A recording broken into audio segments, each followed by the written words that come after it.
T-minus 20 seconds.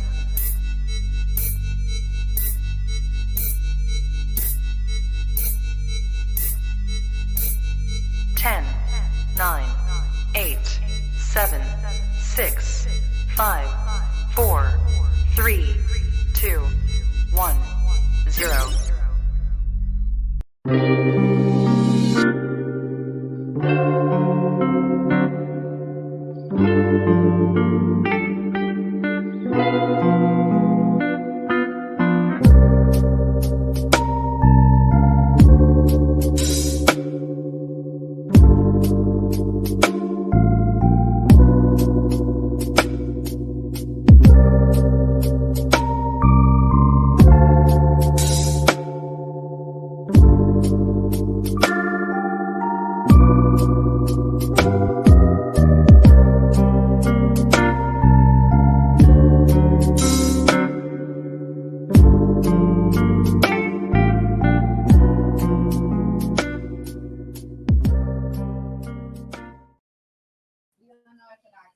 Look, hi to the people, because it's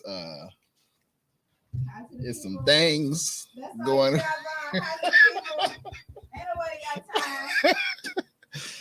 This is groundbreaking news right here. Yes. Hey y'all. Yes. Woo woo woo. Hey y'all. Don't look at the picture, Jesus, but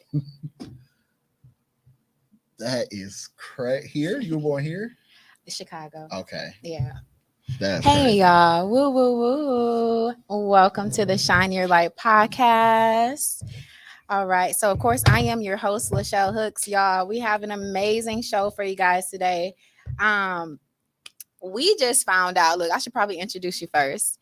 But we have the wonderful, the amazing civil rights activist, warrior, humanitarian, just an amazing man overall. We got Vaun Mayes in the building today. What it do, Vaun? Peace, people. Peace. Pleasure You already introduced yourself anyway.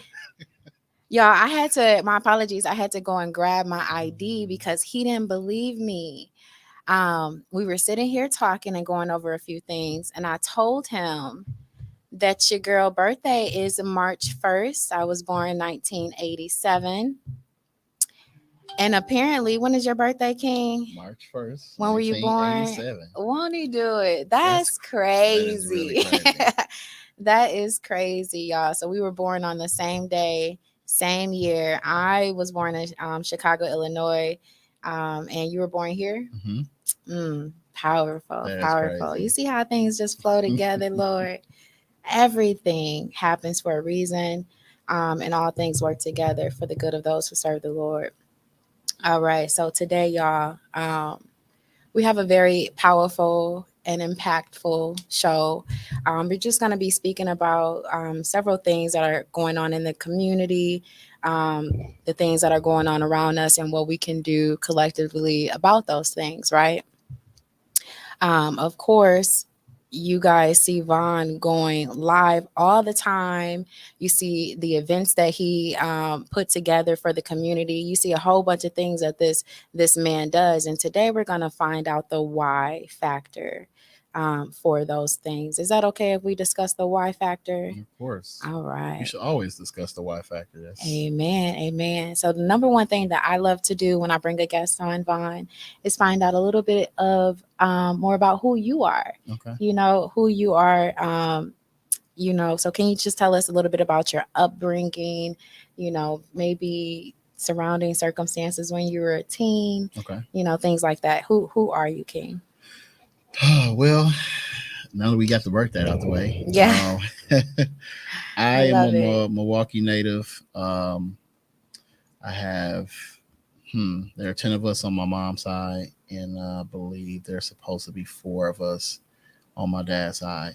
Wow. And if that is true on my dad's side, then I'm the second oldest in both bunches. Wow. But I lived here until I was 4. I was sent to live with my uncle in Mississippi when I was 4, up until about 14, when I came back here for high school to live with my mom again. And so So you got a little down south up in you, just a little bit. A whole lot. And I like to think that contributed to, yeah, the hospitality and just the community and village just concept that that the South held on to while the North kind of lost that. yeah. So yeah. I love it. I love it. Okay. So were you like a teen that got in a little trouble? Were you like my son who never gets in trouble at all? Because he's like a 40-year-old man inside of a 16-year-old's body, or like how was it for you growing up? Because you impact so many teens now, so I'm kind of curious as to what you dealt with, what you viewed as a teenager. So yeah, I got into a bunch of trouble, mainly because once I transitioned from Mississippi back to here, terrible family and living situation. I ended up a homeless teenager, so most of my teenage years, pretty much until I was 18, um, back and forth to jail, group homes the entire time. Um, catching cases, running around. We were like the older version of Kia Boy. So my guys Wow. stole cars. Of course, by me being around them, I participated in that as well. Right. We did robberies. We did the snatch and runs from the gas station. All the stuff that people still do now. Right.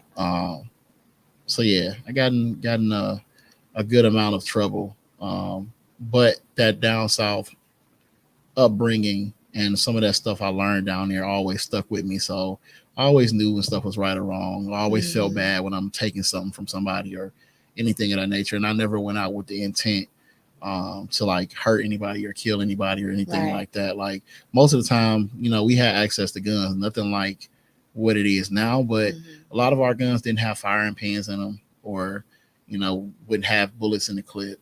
Stuff like that. Because I was more of a fighter, and even though we had guns, I rarely would use them. You know what I'm saying? Like it wasn't that kind of a thing back then. So you didn't have the intent, but what would you say was causing you to do those things? And the reason why I'm asking these questions is because, like me, this is just how I feel, y'all.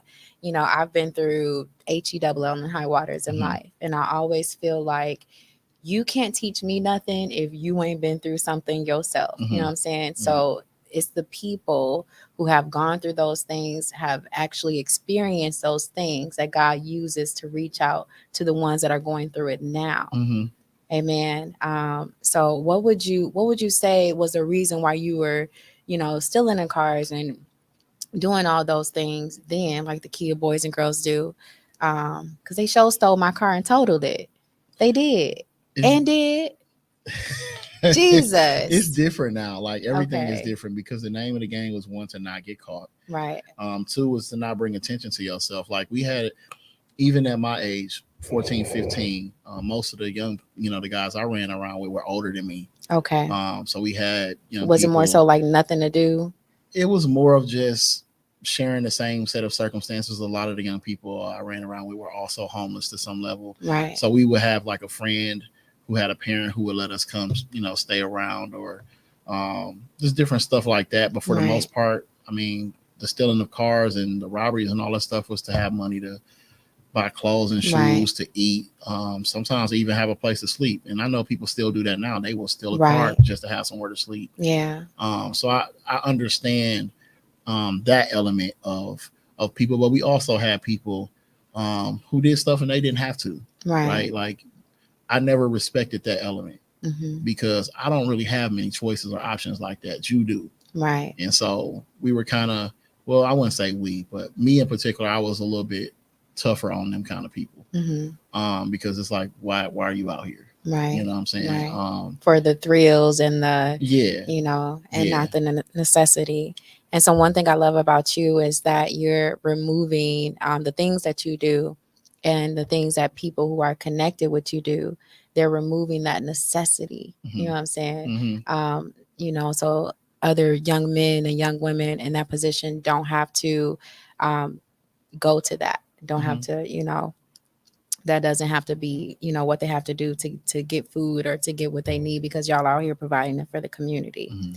So what would you say? He was bad, y'all. He was bad, Vaun Mayes, we do confessions on this show. Hey. All right. Amen. Amen.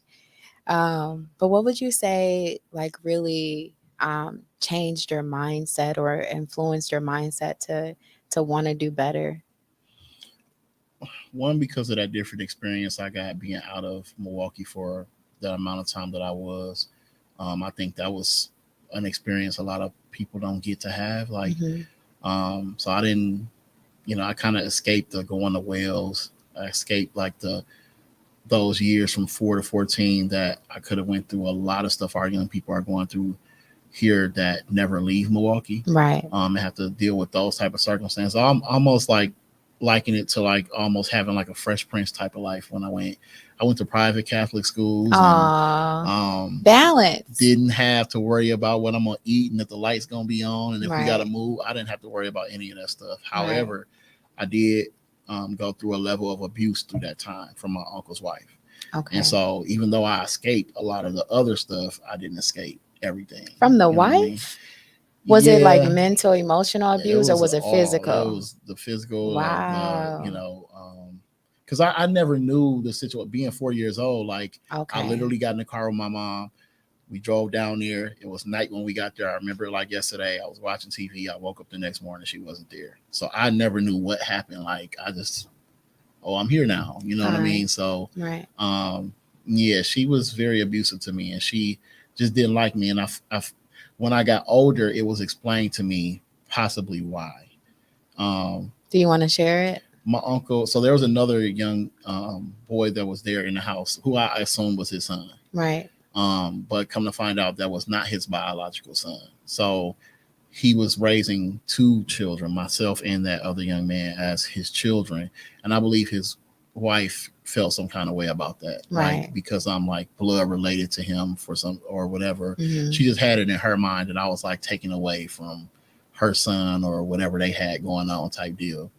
And yeah, she made it very difficult and hard for me. She used to do the whole "don't nobody want you, ain't nobody looking for you." Like she got into it with my family members who were looking for me and trying Right. to contact me and connect me because whatever circumstance my mom had with him to keep me or to have me stay down there with him, she didn't like share that or discuss it apparently with my dad's side of the family and all that kind of Right. stuff. She just made a decision. I don't know what type of Um, person could be, honestly evil to a child. I just don't understand that. Probably a miserable person within herself, right? But we all know everything that you dish out into the universe comes back to you one way or another. yeah, it does. Revenge is to the And Lord. it did. And see, I don't even want to say amen, but revenge is to the Lord. Like Hey. you can't really get away from that thing called karma. You know what Mhm. I'm saying? It's a law of the universe. Mhm. You know what I'm saying? It is what it is. Um, so I am certainly sorry that you had to go through that, but I do believe everything that we go through is for a reason, Mhm. and it's to shape us and to create the individual that you are today, which is probably why you're so, and you're Pisces, so, but it's probably why you're so like compassionate for Mhm. people. You know what I'm saying? And passionate about that. So what is Tay Day? What's Tay Day? So, Juanita Tate Jackson was, we do this programming in the parks, and it's literally what it sounds like. We go into specific county parks where there are like issues with young people, sort of like what we saw in 2016, and we just identify like where there's an issue or a need, and then we go in there and we engage the young people, Mm-hmm. figure out what's going on, what the dynamics are, and then we add a layer of activities and entertainment, but then we wrap them around with addressing those different needs and issues too. I love it. And so once that transition from Sherman going into 2016, 2017, that whole thing kind of transitioned to Moody Park. Okay. And so in The 20 Moody Park Project. All right. yeah, so this is before. So Okay.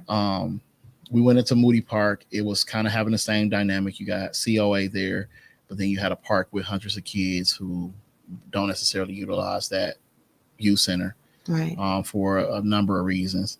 But anywhere you get hundreds of kids in a park, in the summer predominantly with, nobody's monitoring them, and Right. they just I left know to they their be own cussing and devices. all type of stuff. I know. They do what kids do. They Yeah. get into it with each other. They, all this different type of stuff is Yeah. happening. And so we went in there and kind of started that whole thing at Moody Park.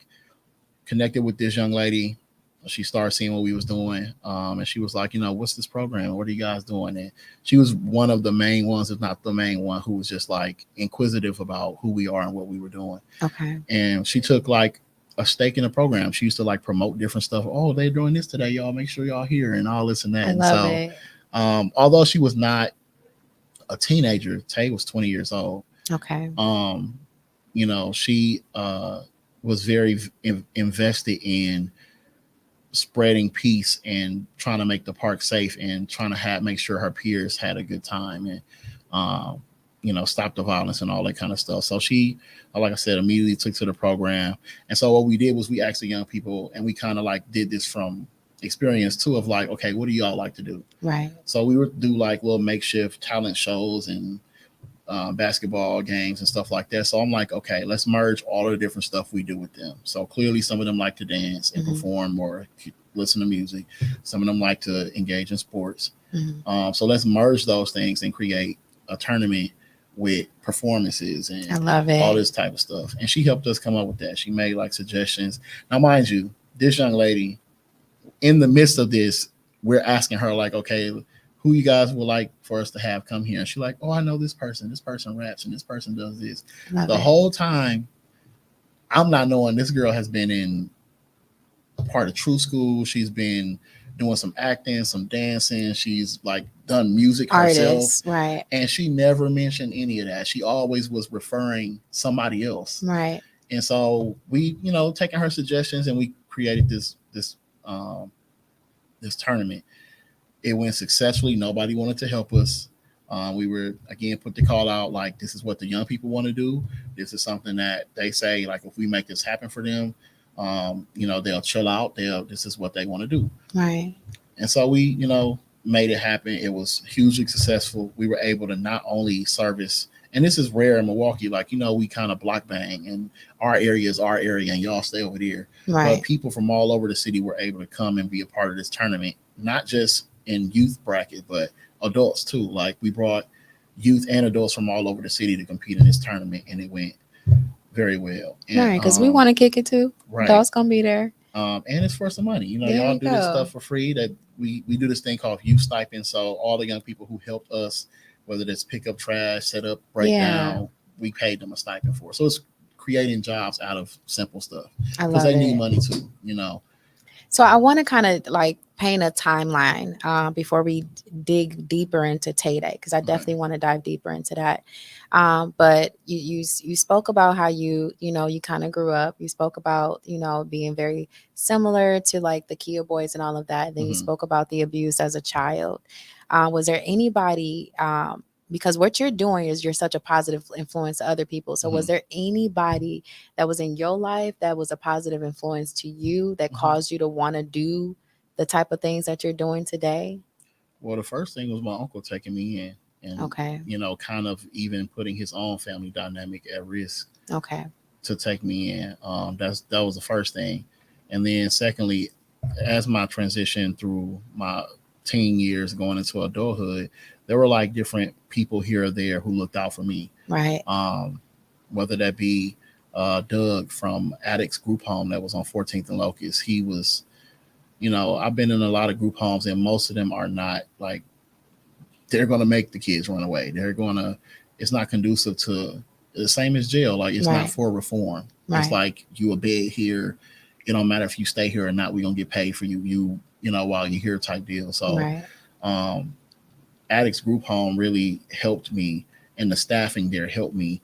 When I wasn't in the group home, like dating different girls, sometimes their fathers would be like, hey, I own a company. Like, you gonna show up and work, you need a job. I got one for you. Show up tomorrow. Right. So I was able to work through high school. I was able to have stable place to live from time to time. And that stuff drew me out of the streets. Yeah. When I didn't have them issues, I didn't have to do some of the things I felt like I had to do. Exactly. So I always say, like, people stepped up and did that for me.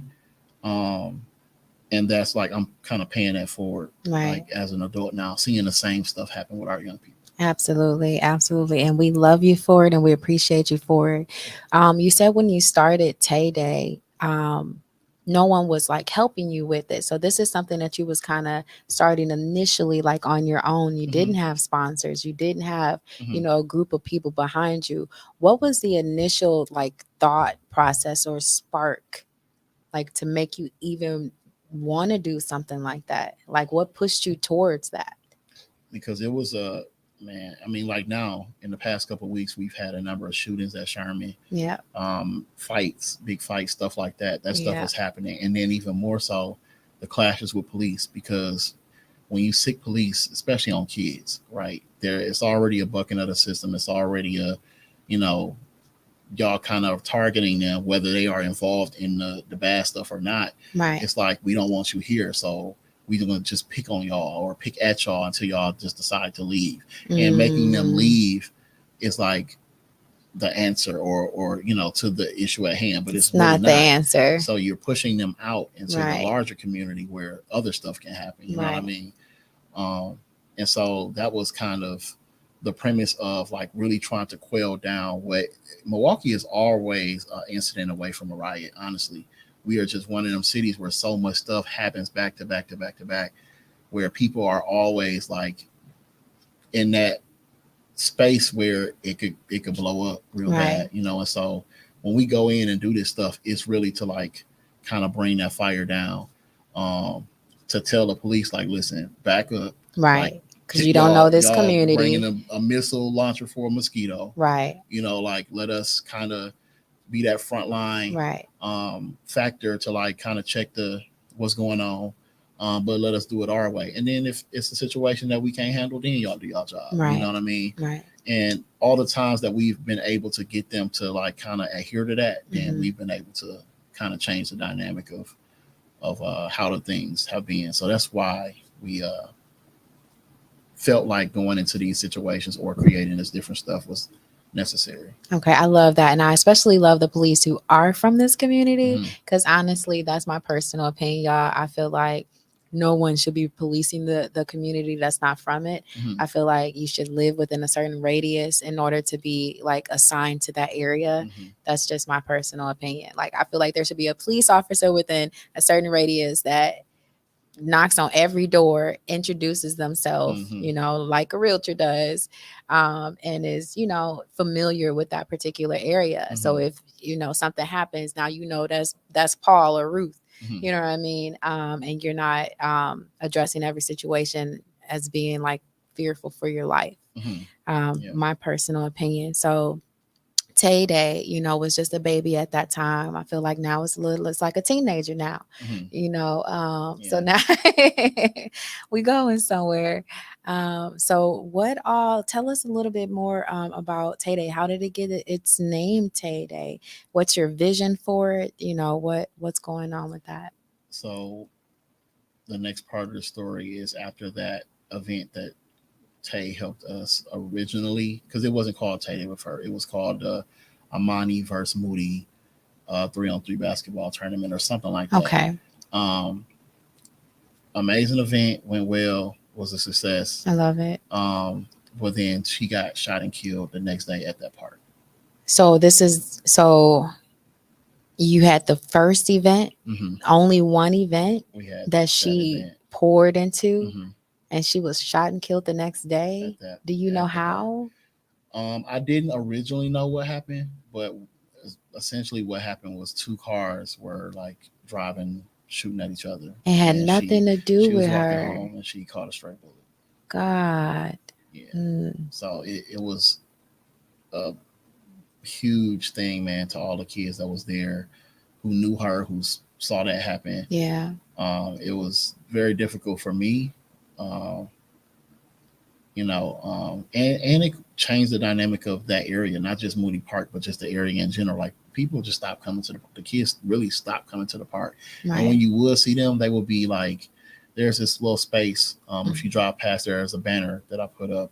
But inside of there is like some benches. Like, they would just sit there in that space and just have their head down, or,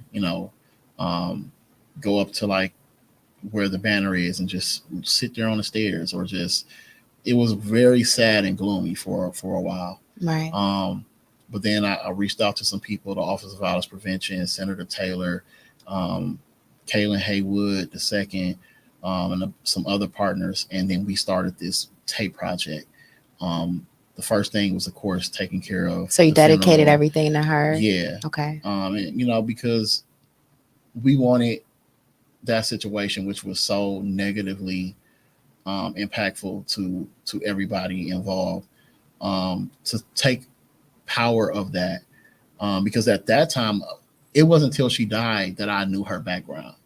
Like, oh, she was part of True School. Oh, she did a anti-smoking campaign, an anti-violence this. She was an artist. She had all this music, and I had no idea because she never talked about herself. And so, it literally, the day of the tournament, she did an interview, which I'll forward to you later, so you can kind of see that. But I would love that. The guy asked her, like, what's your vision and why are you doing this? And she was just like, so these boys won't be out here killing themselves or each other. And and I told them that day, like, I'm tired. Like, I'm not coming back tomorrow. Like, I'm gonna just chill at home. So I was at home. And my reason for telling her that was, sometimes she would walk to the park from like 49th and Center, to and back and front, and we would see her walking, and we would like pick her up, and give her a ride. Like, dude, what you doing? Like, right. So I told her, like, we're not coming tomorrow, and my reason for telling her that was, hopefully she would stay home. Like, but she went to the park that day. So that's why we ended up transferring that event and like doing it every year in her name and in her honor, right? And bringing people together through her story to promote that nonviolence and promote like how great of a young person she was and what she stood for, right? Because then it becomes bigger than an event. It's about losing somebody of that magnitude unnecessarily. And it's tragic, but they family, that's the only piece like some people have, right, to look forward to that event every year. And the community, the young people, like they look forward to that event every year. Lord have mercy. Well, rest in peace to the Queen. I know she is, smiling at what Tay Day is doing and the preventative measures that are being taken, through your vision, through your works, through everyone who has partnered with you, right? Because that was a senseless happening, a senseless crime that did not have to happen. Right. So what we do today impacts what happens tomorrow. Right. What's your vision for Tay Day in the next 5 to 10 years? Well, one of the parts of the Tay project was they renamed this particular portion to the Moody Park project, but it's in total part of the Tay project. Okay. Where the courts were redone, the backboards and all of that. And I love it. This scheme or set of schemes that the community and the young people in the area participated in designing. Right. Made it more beautiful, make the kids want to come, come to the park and get off them games. And it absolutely. Had some ownership in it by actually not only designing it, but helping paint the courts and all that kind of stuff. I love that. Was the community doing the painting? Oh, I love it. I love it. There was a whole thing. So my vision was not only to continue the Tay Day tournament, right, but we added a celebrity game element to it. And then my vision is to make Milwaukee a destination for sort of like New York and the Rucker. Okay. Or how some cities and states have like the Pan Am Pro Tour, where like YouTube players and the high prospects will want to come and play basketball on this court. Okay. Right. And so that's why we are merging all of those different things. I love it. It's going to happen. Yeah. So that's the vision for it. It's going to happen, y'all. It's going to happen. Hand clap for that.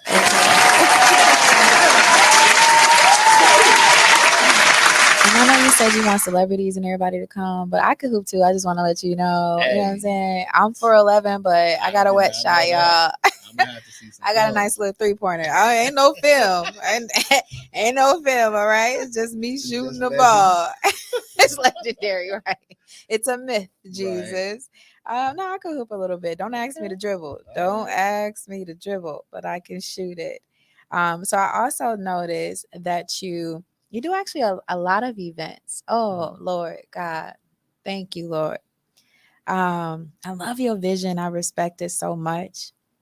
I don't know if it's because your birthday is the same day as mine on the same year, Lord, but we are people of vision and purpose. And I just admire that so much about you.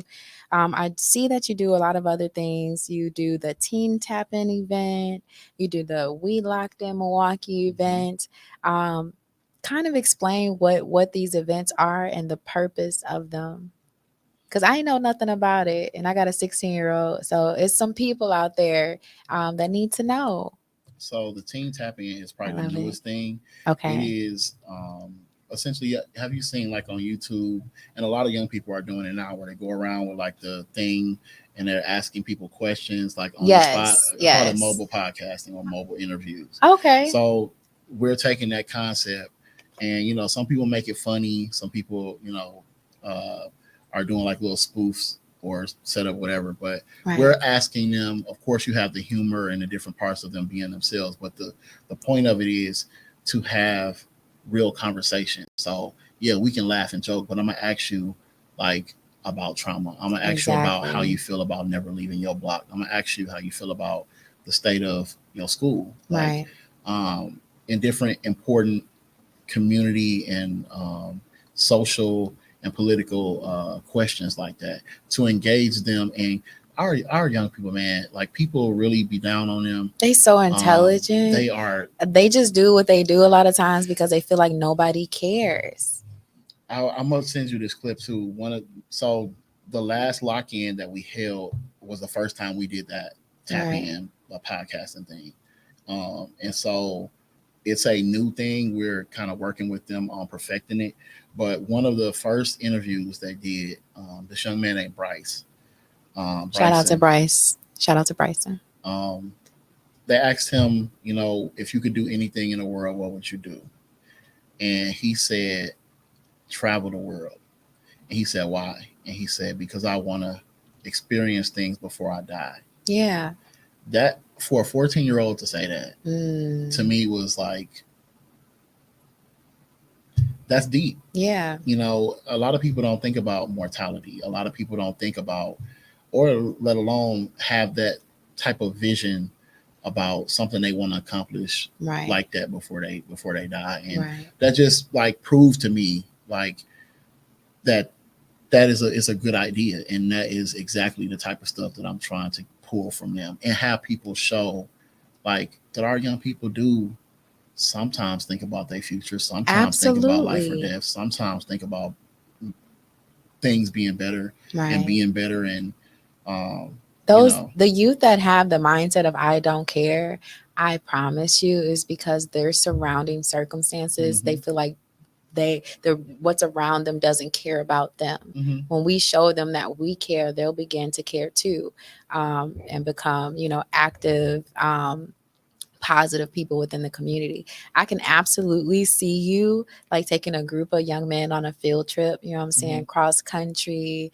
somewhere just to experience what's outside of, their community, their immediate surroundings. That's kind of like these, like we have Milwaukee to Texas, Milwaukee to Mississippi, Milwaukee to New Orleans. We've done disaster relief trips. Okay. And so what we do is we take a 29-foot truck of donations to places that have had like natural disasters. So like hurricanes, tornadoes.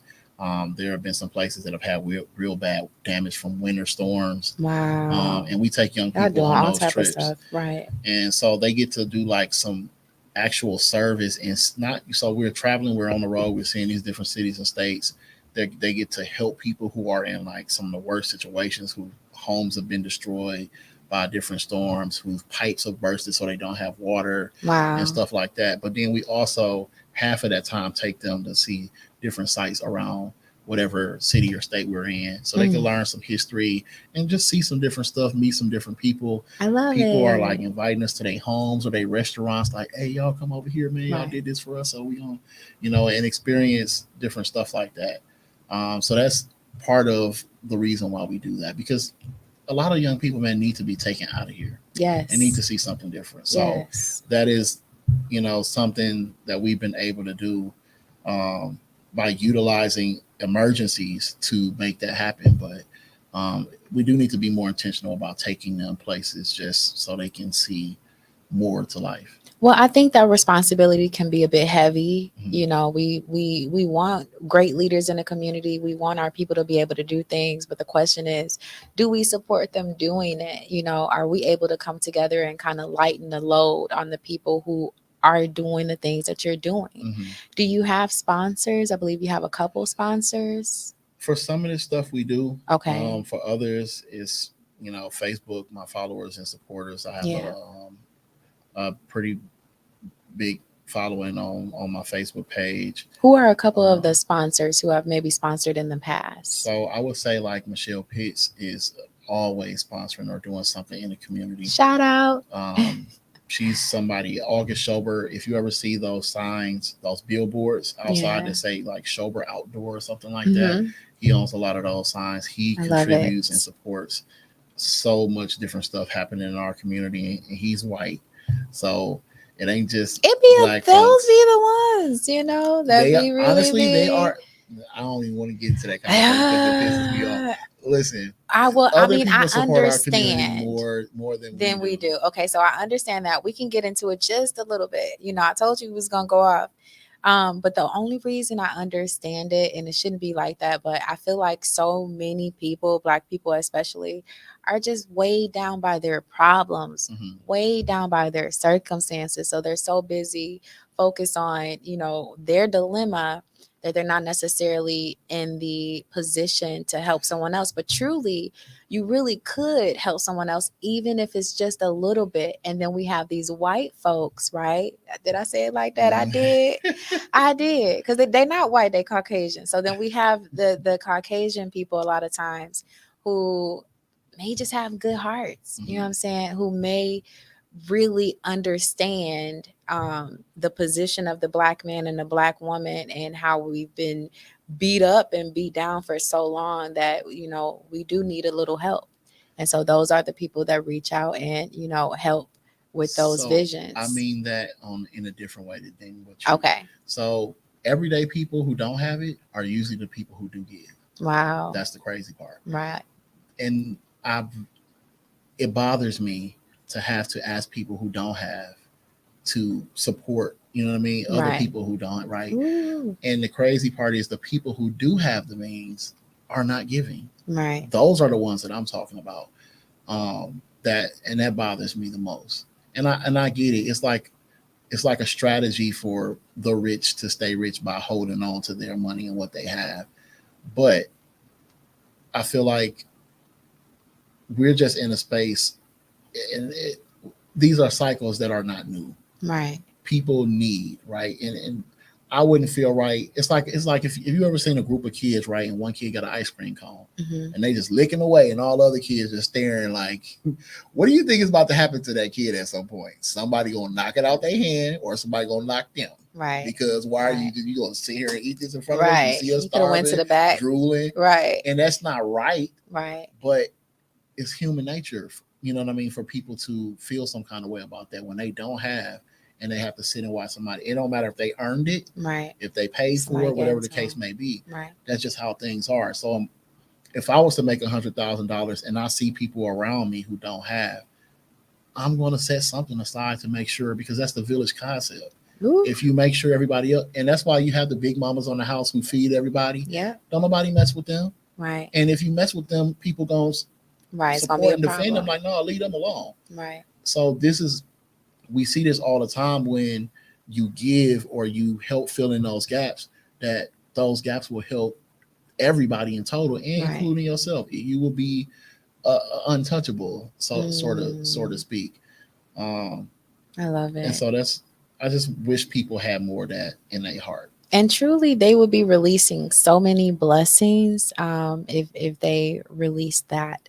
So I don't know why people have that mindset, but I hope we influence that mindset to change, right?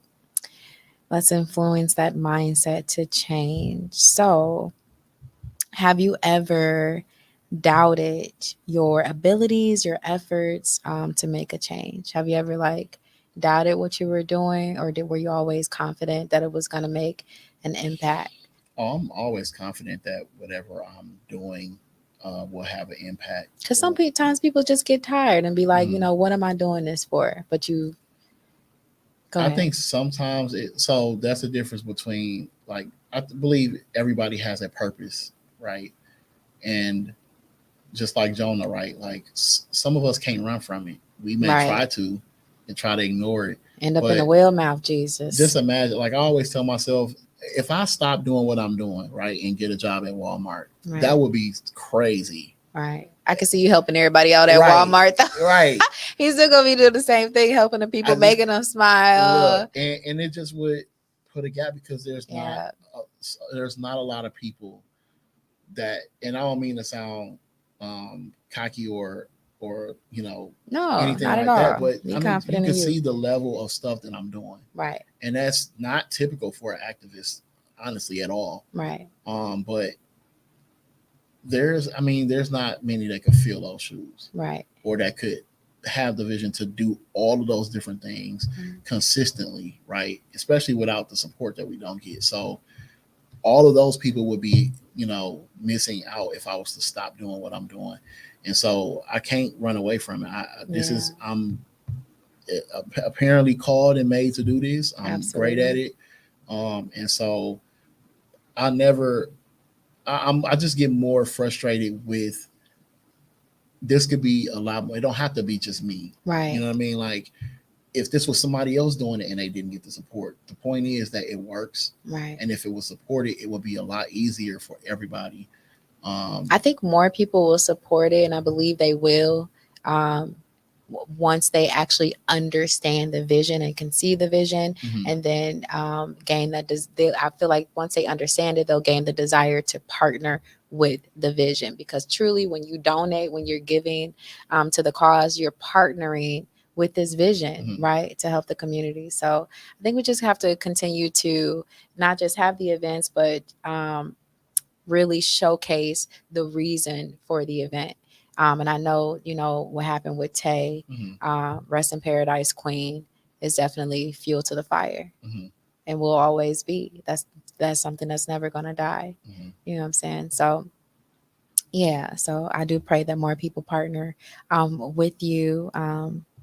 Yeah, and actually, since we just talked about that part, I might as well, you know what I'm saying, say my little something. Now, y'all, I am a single mom. I'm a single mom, y'all. I'm not rich. I'm not balling, in any way, shape, or form.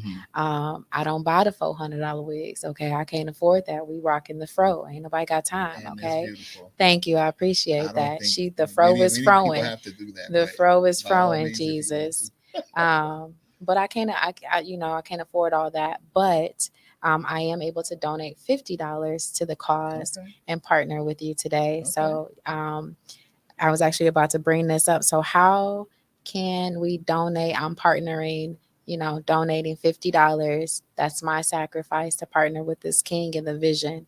But how can we donate? Where do we send it? So is it Cash App? Can we send Cash App? Okay. There's two Cash Apps in particular. One, program the Parks MKE, which it should be probably on one of these. Yes, it's at the top of this one. And then ComForce MKE. And the difference is Program the Parks is a nonprofit. Okay. And it specifically deals with stuff that we do with youth. So youth programming. ComForce more deals with everything else. So when we do these disaster relief programs, or when we're going out to crime scenes, or when we're trying to help people get into hotels, or I'm gonna do is it commerce? ComForce, ComForce MKE. So write that down, y'all. Give it to them one more time. ComForce MKE. There we go. We are also having a fundraiser, a community cook-off competition fundraiser on the 25th. So I can make some fire vegan chili. I'm just listen, bring it. Get you a table, let people sample it. We are having local chefs and cooks and restaurants kind of face off with each other. I We're love doing the it. best wings, best so and so. So the tickets for the event, you're not actually buying a ticket. Whatever level of ticket that you buy is your level of donation. I love it. So that will be on the 25th, and people can reach out to me for more information on See, that. I love that. So all people are welcome, and you just basically do what you can. Give what you can. I love that And it's because an you're not opportunity leaving to nobody highlight out. all those different people who have their own business and Yeah. And that's what we should be doing because honestly, we should be buying from each other and not from everybody else. That's just my opinion. That's just my opinion. So, thank you so much for giving us so much information about Tay Day, the meaning behind it, what it represents, your vision for now and for the future. Again, y'all, I sincerely pray that you partner with his vision. And it's not just your vision, it's, your team collectively, coming together to put this all together, right? So, y'all reach out to him. We'll put the information for where you can donate in the comments as well. But reach out to him and really partner with this because this is somebody we all talk about it. Very few of us do it. He's doing it. You can't help but to see it, right? So, get in tune with it and partner with the king. So, absolutely, absolutely. And I just partner, y'all. Woo, woo, woo, woo. I love given to good ground. You know what I'm saying? And your ground is so good. And it's not just because his birthday is March 1st, 1987, same day and year as your girl. Okay. So a lot of us, I'm not the only one, a lot of us, y'all, we be on social media, we be on Facebook, as we are now, and we just be scrolling and stuff. And we just be seeing Vaun. We see Vaun, on the gram. We see him out here. We see him in these streets. Vaun be in these streets, right? But he be in these streets literally as an activist, as a neighborhood warrior, and a humanitarian, right? But every time we see you, you're like in the middle of chaos. In the midst of just like a bunch of ruckus and a bunch of stuff that's just be going on, right? And you go live and you're showcasing a lot of what's going on around you. Why you be in these streets? Why you be doing that? One, because one is needed. We Why have is to it have needed?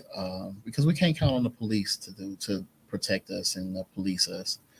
We have to have a level of that ourselves, and so we do community patrols. We be out there trying to deter or interrupt different stuff from happening because sometimes it take that. Like if you see, I cannot go anywhere whether I go to a restaurant, Walmart, or whatever. If something is happening, I'm an extension of the security, right? Because situations can go bad fast, right? And everybody may not know how to handle those situations. So we're just kind of those injected people who are always in that mindset and mode wherever we go. So sometimes, again, there needs to be some positive uh, opposite voice of saying no, don't do that. Because most of the time, y'all know, if something is happening going down, people is like, yeah, right? And everybody got the phone and nobody is saying stop, right? So those situations, by there not being somebody there to be that opposing positive energy, right? Then Ooh, stuff it's is bound to powerful. happen. That's Stuff is bound to powerful. happen. So, especially when it's coming from someone that looks like you that you can relate to, you know what I'm saying, that you can have respect for, as opposed to someone, from it coming to someone that doesn't look like you and they just telling you what to do. Right. Most people are going to combat that, And I don't do it from I think people pick up on energy in your vibe. I don't do it from a level like I'm Vaun Mayes, listen to me, right? I do it from a care and concern. Fatherly. And people can feel me out like I'm not with this group or that group. Right. Just somebody who's trying to help the situation, right?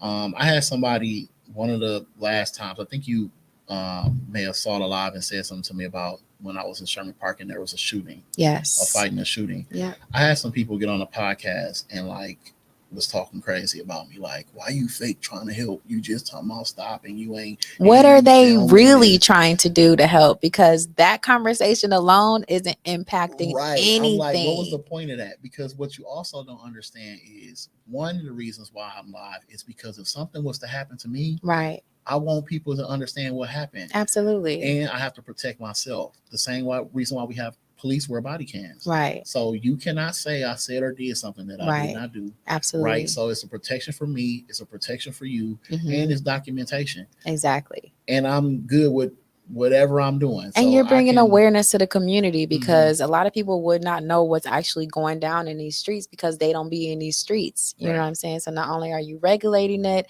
and providing the energy and the positive influence that's needed in the center of the chaos, which takes, I hate to say it, balls. It takes it takes guts because I ain't doing it. So I'll be at the house. Anybody got time? Everybody can't do it. Exactly. But I can do it on different levels. Yeah, I can do it from the podcast. I can, help the young ladies around me, where God allows me to. I can help in different avenues. But you are gifted to help in that particular area. And you should go live for multiple reasons, right?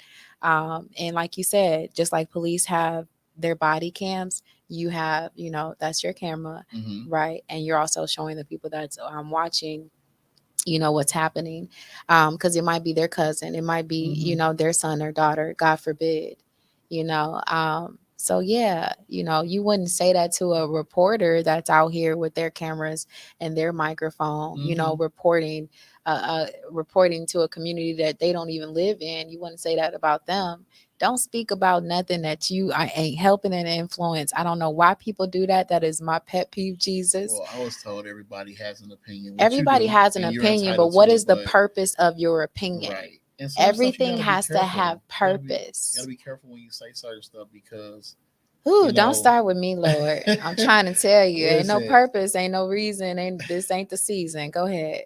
And I'm critical of people, and I'm not above criticism, right? But have it come from a genuine place. Exactly. Some people just dislike me, or some people dislike the fact that I'm held to such a high regard that they are overly critical just to be overly critical, right? Because Milwaukee has this energy and this aura of being people are haters or people will be your competition for no reason at all, right? You can support somebody or you can have another talent and also be great. I'm blind to any competition. I'm trying to tell you, all I see is what's in the mirror, and I encourage and influence the people around me to do the same. You know what I'm saying? You gotta, to me, listen, your words are so powerful. If you're not using them to uplift, if you're not using them to influence in a positive manner, if you're not using them to help, then hush. And that alone should help you look in the mirror and identify what's in you that you feel the need to say something that ain't helping nobody else. What are you doing? What are you bringing awareness to? Don't speak about what this man is doing if you're not helping. Speak about what you're about to do and do what you need to do it. See, I'm that mama, I'm that auntie. Ain't nobody got time. I'm trying to tell you. Ain't nobody got time. That is my pet peeve. I apologize. I don't apologize, but I don't like people speaking about anything that they're not, impacting themselves. I don't speak about nothing. I don't speak about hot topics and all of that. I don't speak about nothing on this show that I can't relate to or unless that particular person is here seated. And that's just me. And I'm not afraid to say I don't know. Exactly. If it's something that I'm not an expert in or have experience in or know what I'm talking about, 9 times out of 10, I'm going to try to stay away from it. Yeah. Or I'm going to literally say, I don't know. Right. Because you're human and that's okay. To not, you have to be all knowing, all seeing. You got to be an expert. And it's like, from people's comments, you can tell you have no idea what you're talking about. Why y'all hold him up to that regard? Yeah, just hush. Go sit down. I know you got something to do, Jesus. Ain't nobody got time for that. Listen. My apologies. Listen, with my belt. But my thing is, I would more respect that from somebody who is doing something, right? Not just talking or having a conversation. And that type of person would take you to the side and give you that type of criticism, If it was genuine, they definitely would. Exactly. Because I'm not hard to access or Exactly. find. I'm everywhere. Exactly. So. And those are the people that should be partnering with you for the vision to make the vision better and not just criticizing it from afar. Honestly, I can't even respect that. I would never respect that type of mindset or mannerisms or behavior. Amen, won't he do it? Amen, won't he do it? So if you are somebody that has an opinion about, what's going on, the happenings, the events or anything, you seem like a very approachable person, and somebody can approach you with respect behind the scenes, not in front of everybody. We can do it in front of everybody too. Don't approach me in front of nobody. All right. Anybody that knows me, approach me privately because I need to assess where it's coming from. So I'm gonna need you to approach me privately. If you're really on that level, intellectually and also integrity wise, you're going to approach me privately. All right. Don't say nothing to me in public about nothing unless it's kudos. Okay. And that's just me. That's just me because I feel like that says so much about your character when you do it privately. So much because you're not doing it for eyes to be on you. You know what I'm saying? Listen, I'm trying to tell y'all. But okay. So now we understand why you be in the streets. We're definitely going to be tuned in because that is like our local news.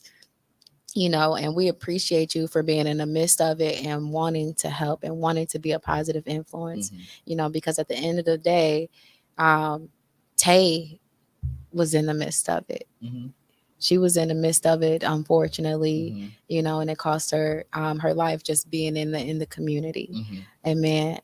So we appreciate everything that you're doing to, we can't take nothing back, Lord, but we can impact and influence a positive future. All right. What would you say is the most memorable? Yeah, they got me hot, Jesus. My bad. I'm telling you, it's the grandma spirit up in here. Okay. But what's the most memorable incident that happened, would you say, while you were on live? And how did it impact you? The craziest one that keep coming to my mind is recently there was a young lady who the family reached out to me saying that she was missing because that's what the police told. The police came and informed them that they found her car and her purse and that she was missing, right? So they were looking for her. Is this the one with the baby? She found the baby. She saw a baby walking across the road. Not that one, Jesus. Okay. Kanaya Brunson. Okay. A young lady, and so her family was searching for her, right? And this guy, who was the guy she was dealing with, married guy. She was dealing with this guy who's older and married. Okay. He was like helping us search for her, right? And it came to a point where like we were going all across the city, like here to here and there. He was kind of directing us. Oh, well, I took her here and all this. How old was she? She was, I believe, 22, okay. Something young like that. lady. Okay. He was 54. All right now. So come to find out, this guy had got mad at her and had stabbed her and shot and killed her and set her on fire. Meanwhile, while we're running around investigating this ourselves because the police are not telling the family anything, the family is like, we're running around doing our own investigation, going to all these locations where he supposedly dropped her off and took her here or there. And it became fairly clear during that live that he was not telling the truth. And wow. It came to a point where I said, listen, at this point, he needs to go to the police station and make a statement, which we got him to do that. Hold on, hold on, Jesus. I need to understand. Okay. So you were live. Did he make a confession while you were on live? No. Or how did it become evident in your mind? So to tell you give you a synopsis of the story. Okay. The young lady left home, which was the last time her mom or her parents had seen her. she had this guy meet her at another guy's house to get clothes from that guy's house to move them to another guy's house. Mm-hmm. So there were 3 guys involved. Okay. The guy that she was initially moving out of his house, Mm-hmm. the middle guy who's her ride or her help or whatever, moving her to the other guy's house. Mm-hmm. So there were these 3 people who were the last essentially to see her type deal. Right. So she goes there. She supposedly puts her clothes at the second guy's house, and then from there, she comes up missing. So the middle guy, who is like, well, I took her here. She was arguing with this dude. They was into it real bad. Then I dropped her off over here, and then I didn't see her no more. Right. So this is the guy who's sending us to all these different places, right? Mm-hmm. So when we get to the second guy's house, and he wasn't home, but we ring the doorbell, and we like, because remember the guy said, I dropped her off here. I didn't see her no more. Right. We ring the doorbell, and he was like, yeah, she was here. Her stuff is in my house, but she left with him. So now it's like, okay, now this is getting a little shaky here, Right. And I can't, discuss everything. But did you ever feel in fear for your safety or anything being with a man? No. I felt somebody should have been fearful, but it wasn't me. It wasn't. Oh, okay. And I was just like, again, at this point, right. The best thing to do is to escort this guy to the district, which we went to District 3 or 5, and had him make a statement, give a formal statement. And then he continued after that to go to the first guy's house because they were waiting for him to get off work. The guy was like, well, he gets off work at 5, 6 o'clock, whatever it was. So by the time they got to this guy's house, like there was this whole scene where they blocked the guy in with the car, and this guy shows up to point him out, and so they took both of those guys into custody. Come to find out, that middle guy had done that to her. Wow. From people watching my live, somebody contacted the parents and said, I saw him stab her in front of, because they had met at some car shop on Keith, off of like Titonia and Keith. And he was like, the man called me. I know him. He called me. I show up. He's in front of there at this place. He's on top of her inside of the car. She got a stab wound in her neck. She's yelling out help. And he came with the story, and he went and made a statement. And ladies, get your carry to conceal, whatever it's called. CCW. It was so crazy. And I've dealt with a lot of cases of missing persons, homicide, stuff like this. But to literally be walking around damn near all day with the person responsible, and just how all that was happening was just crazy to me. Right. Jesus. That one was different for me. So how would you say that impacted you? Did it just kind of make you more cautious going forward?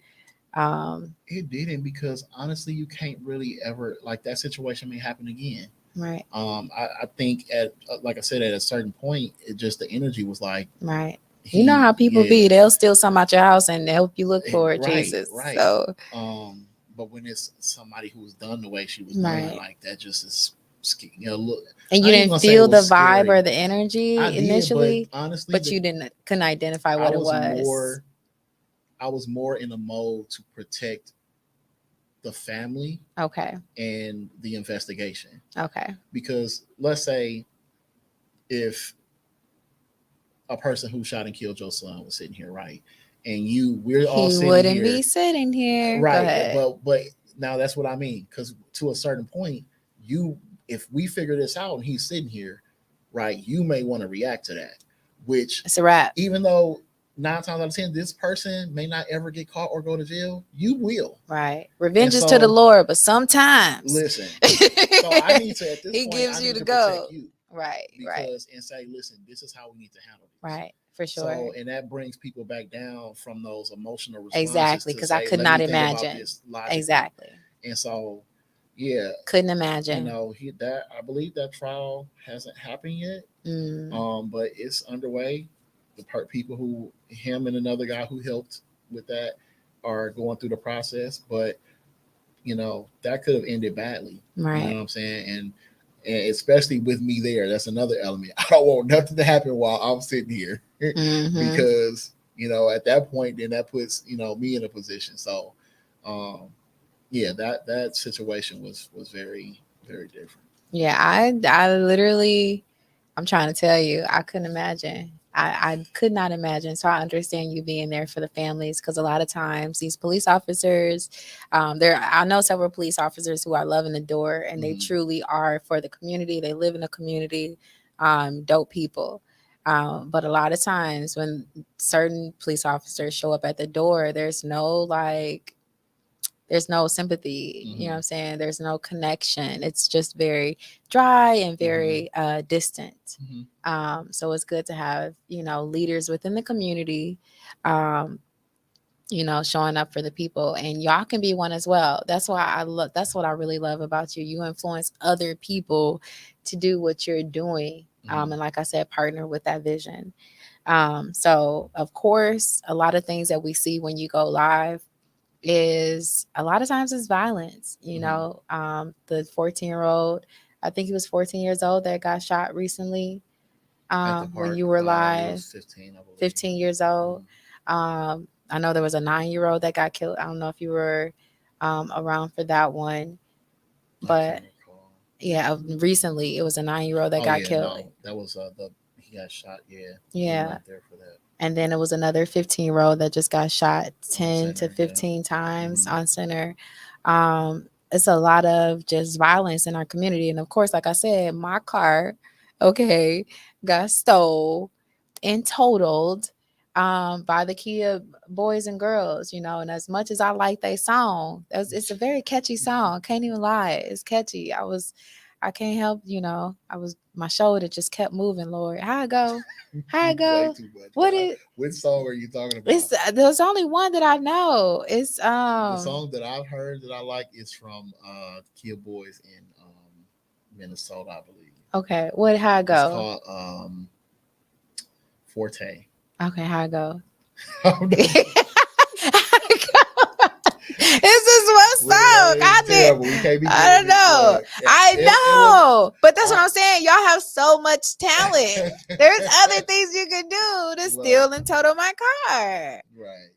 Jesus. Lord. I was in the middle of buying a house when that happened. And that just, I'm impacted. I'm in the community. I'm impacted by these things too, y'all. So we need to change it. That threw, my life off a little bit. When that happened. And the way it happened, I'm gonna just tell you this real quick. So there's two young Black men that kind of just like, I don't know, are like embedded in my memory. One is the young boy who knocked on my door. He was 14 years old, young Black boy who knocked on my door to inform me that someone just stole my car.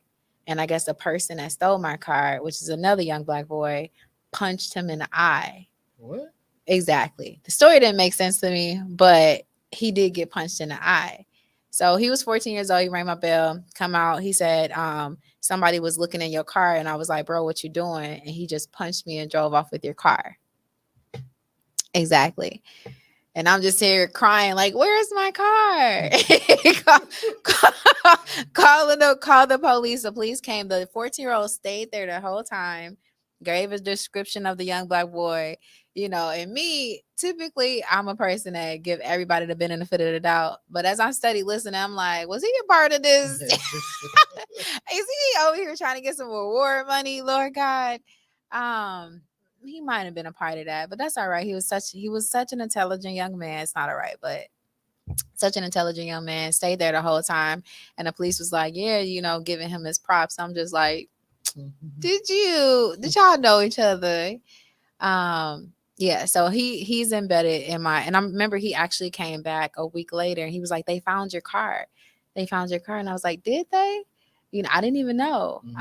And so I ended up calling and found out it was total. And he never came back.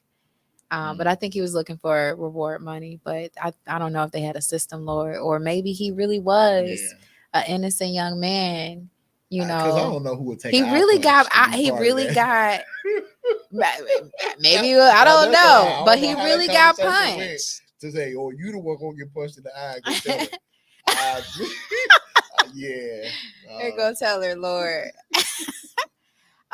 So that young black man, and then it was another young black man who had offered to, this is a while back, had offered to cut my grass. And I'm like, no, I'm fine. You know, my grass gets cut.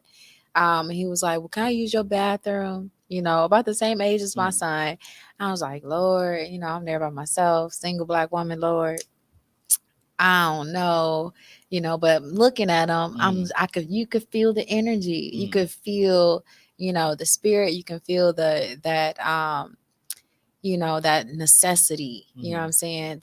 That's surrounding him, you know? And so I let him use my bathroom, let him come in, you know, he tore it up, Jesus. Oh, he tore that bathroom up. All right. But that's what he needed. You know what I'm saying? Could you imagine him going to the bathroom, you know, behind somebody's house or, you know what I'm saying, in an alley or something? We're not dogs. You know what I'm saying? We have to be there for our neighbors. We have to be there for one each other when our spirit leads us to do so and guides us to do so and gives us that permission. So help your neighbors, y'all, you know, partner with the leaders in our community who are doing things. If you feel like you don't have time to do it, by giving a donation, or become a leader yourself, you know, and get more involved. Because like you said, you don't want it to just be you. You want it to be a team. So I do have to ask this because you are on the Shine Your Light podcast. So we got to shine the light on a couple other things. We got to shine the light on a couple other things. You know what I'm saying? We do for every single guest on the show. So you are not single, right? I am dating. You are dating exclusively. And I absolutely love that for you, right? One thing I want to encourage and promote is more beautiful Black families, right? More marriages, more people, you know, coming together and just, you know, more Black families, more beautiful Black families. I love Black love, all right? So how would you say you chose your partner? Like what? Because I remember you posting something about like it's hard out here for activists to date, and now here you are dating someone exclusively. So I want to know. Dating is hard. It's not hard specifically when you're dating the right me, person. Specifically for me, for what I do. It's like I liken it to maybe a police officer or somebody like that, right? Because to be with somebody like that who's maybe on call, maybe, you know, pulled out the house at all times of the night. That's true. A lot of people, and some people may say, I can handle it, I can deal with it. But honestly, they can't. And I know a lot of people, I'm not old, you know. No, we are not old. We're not old. So like, I know people still want to do young regular couple fun relationship stuff, right? Yeah. I don't always have the time or the energy for that, right? Yeah. You know, and that could be problematic for some people. I make time, absolutely. Like I could be tired or whatever the case may be. So I'm a compromising person, but I think like for what I do, I just have to make it very clear to people. And hopefully, I do believe in marriage. I do want to marry and all that kind of stuff one day. Ladies. But until I find somebody who I connect with on that level, and that is like, okay, this is what we're moving towards. My work is my priority. Right. It's and that the takes number one time priority, because yes. of the person that you're dating exclusively now. Y'all are, you know, getting to know each other still. Because that was a recent post that you made. So y'all are still getting to know each other, and there's levels to it, right? It levels for you to date and like figure out if that's your person. Right. So I love that for you. I am definitely a woman that probably would not want to date a police officers because, and honestly, I feel like that's kind of almost like walking in fear. So we shouldn't do that. Right. So it takes a lot of strength to be able to be okay with your hubby wubby out there in the streets, you know, trying to save the world and help the world. So yeah, so I understand it. Traumatizing a little bit. Yeah, like baby, you. What like about in the house? What about what's in this house? You worried about everything out here in the world, but that's why you have to be with someone who's in alignment with your vision and your purpose in life, regardless of what it is. You know, that type of woman. She's going to understand, and she's probably in like some type of, social work or, that type of industry. That's the most important thing, is somebody who understands or can relate to or be like next to you in the work, right? Exactly. Like, because that can't be forced. From experience, it cannot be forced. If you don't like, community or dealing with youth in these different situations, you can't make that up. Like, you can see people at these events and they face be crazy, or they be like staring down everybody, or just had this aura like, ugh. See, I try to like look, I don't know. I love everybody, but I try to have like tunnel vision. And then because sometimes, like, I was always a person that would walk in a room. I know we're getting off topic a little bit, but I was always a person that would walk in a room and I want to be like, hi to everybody, like, hi, but then y'all gonna think I'm crazy. So I can't do that. I can't do that, apparently. And so then I'll not shut down, but just be more like tunnel vision. Mm-hmm. And if I feel that energy, then, I will reciprocate that energy. But that's not me. Me is, I want to be, say hi to everybody. And, so I don't know. How can we like... Compromise is hard. I'm going to tell you, a lot of people don't know this about me, but I am actually, my personality is the opposite of what people see. Okay, I could see that as a Pisces. Yeah, I'm very introverted. I'm not sociable like that. Like, I would rather be at home. Right. You know what I'm saying? Like, by Me myself. Too. I don't like attention like that. And you would think, well, you be on the news or live all this. Me either. I do it because I have to. Me either. Most of what I do is because I'm in a position where I have to do it. But exactly. if I had a choice, I would not. I most definitely would not. But But it's purpose. I'm in this position because I've always had to be the person to step up and say, like, ain't nobody gonna say nothing about this. Exactly. Okay. It needs to be said. So here we go. Purpose of the podcast, because we gonna talk about it. Amen. We is gonna talk about it, yo. So thank you for allowing me to dig into your business just a little bit. Just a little bit. It's all right. It ain't that much. The business of self, and also the business of the entity, Mm-hmm. and your vision and all that you do. I pray for greatness to be in your future. I know that it already is. Mm-hmm. And I pray for more people to just see the vision, recognize the purpose of it, and to partner with it. Partner with it, y'all. So is there anything else that you want to say to the people? Give out the donation Cash App once again as well, of how they can partner with you. Oh man, it's just a pleasure to be on your podcast. I'm a fan too. So what? Shine your light, Vaun. Shine your light. It's crazy that we have the same birthday. I cannot get over that. March 1st, 87. Same day, so crazy same year. To just find that out the way that we just found it out. Right. But, listen. Again, try to do something positive every day. You don't have to donate. You don't have to go do a program. It is like, just be nice to somebody. And it's terrible that we have to like gauge each other and like, right, am I gonna lose my life or end up in a situation by trying to do X, Y, and Z, right? It's terrible that we have, but that's why those kind of acts we have to make normal and regular.